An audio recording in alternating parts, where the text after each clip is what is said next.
this morning. My name is Linda Brewster, and I'm the pastor here at Tuttle Road Community Church. And what a beautiful day today is. So, I just have a couple of things. One is, when you picked up your bulletin, you should each have a green card.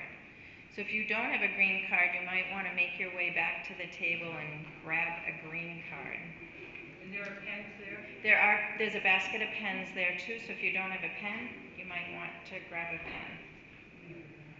Also, on the back table continue to be the little key things that we made. We are in the middle, although I am departing from the series today, but we are in the middle of a series on resurrection stories. And so we have these little key cards. Mine says, "Only you hold the key to your true potential." And you can make one of these during the worship service, after the worship service, whenever you'd like, just to remind you that you do hold the key to your own potential. So I lift that to you this morning. And I just wanted to let folks know Richard Mail passed this weekend. And it was sudden. I talked to his daughter, Kristen. She may be here at the end of worship. She does not want to do a funeral service, but as you all know, Richard was he served in ministry for a number of years, and he wanted something in the church. So next Sunday, at the beginning of worship, we'll just remember Richard by lifting some remembrances of him, and then we'll do a reception after church with a few friends and family members of his. Okay? Other announcements this morning?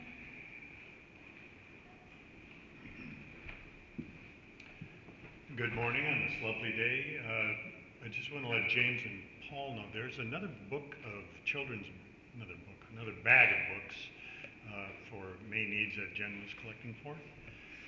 This is our second to last day for the food pantry collection. We're getting snacks and things, and someone asked me earlier today if it was okay to get like cocoa mix, stuff like that, and that's fine. We'll take that as well. There's a list on there of items that come, and granola bars, cereal, there's chips and salsa and all kinds of stuff. So anyway, have a great service and a great day. Thank you.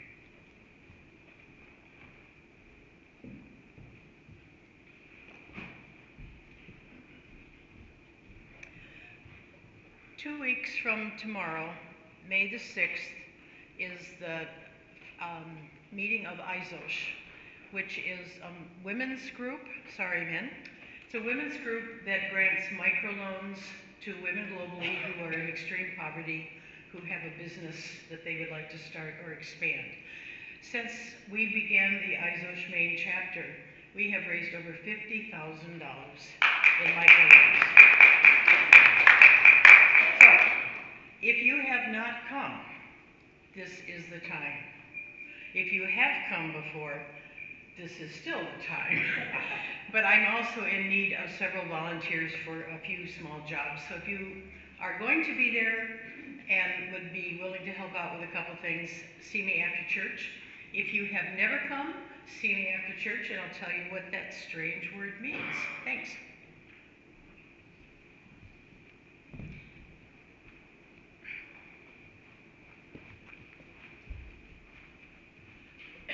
Good morning. As many of you know, Linda's mom's service is May the 4th here at the church at 1 o'clock. And we are doing refreshments after that funeral service. And there's a sign-up sheet. It's a pink sheet in the back of the church on the table if you would like to donate bars or cookies or cheese and crackers. And so if you could please sign up, that would be greatly appreciated. The other thing is we are looking for one or two people to man the kitchen in terms of organizing, putting out the food, making the punch, those types of things.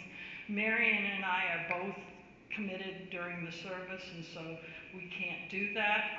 So I am looking for 1 or 2 people who might be willing to set that up. It's a fairly, easy job, just needs to be done. So if anybody could speak to, if somebody could speak to Marion or I after church, that would be greatly appreciated. Thank you, Eileen. Any other announcements this morning? Let us join our hearts together in worship. So today we are going to do a service on creation. Tomorrow is Earth Day. And so we're going to celebrate that today. And I just want to give you a little bit of history about that as we start. In 1969, massive oil spills ravaged the coast of California. These oil spills served as a tipping point for concerned politicians who launched a teach-in day across college campuses to educate students on air and water pollution. Inspired by college teach-ins, activists scaled these efforts to reach the broader public. As a result, a National Earth Day was launched on April 22nd in 1970. Within that same year, the energy around Earth Day helped lead to the creation of the United States Environmental Protection Agency, the Environmental Education Act, and the Clean Air Act.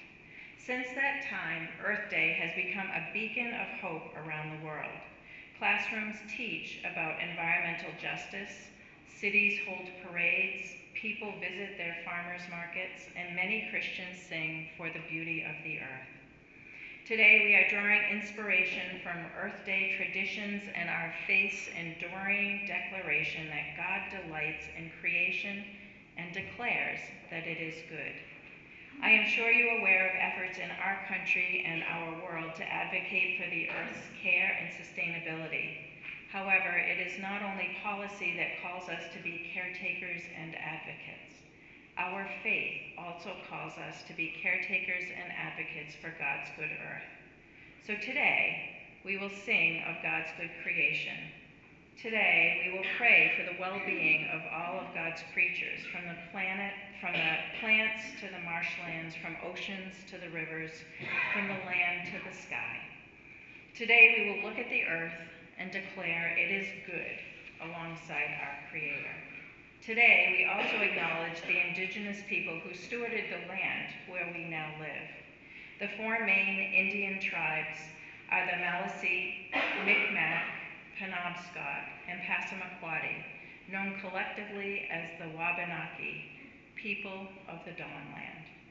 Each community maintains its own tribal government, community schools, cultural center, and each manages its respective lands and natural resources. Although most of Maine's native people belong to one of these 4 federally recognized groups and reside on tribal lands, other native people live in towns and cities across the state.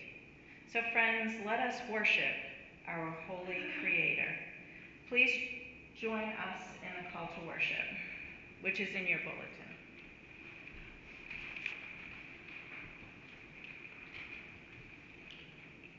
Church, where do you see God? We see God in the wide reach of sky, in the towering height of mountains, in the depths of the sea, in the vividness of flowers.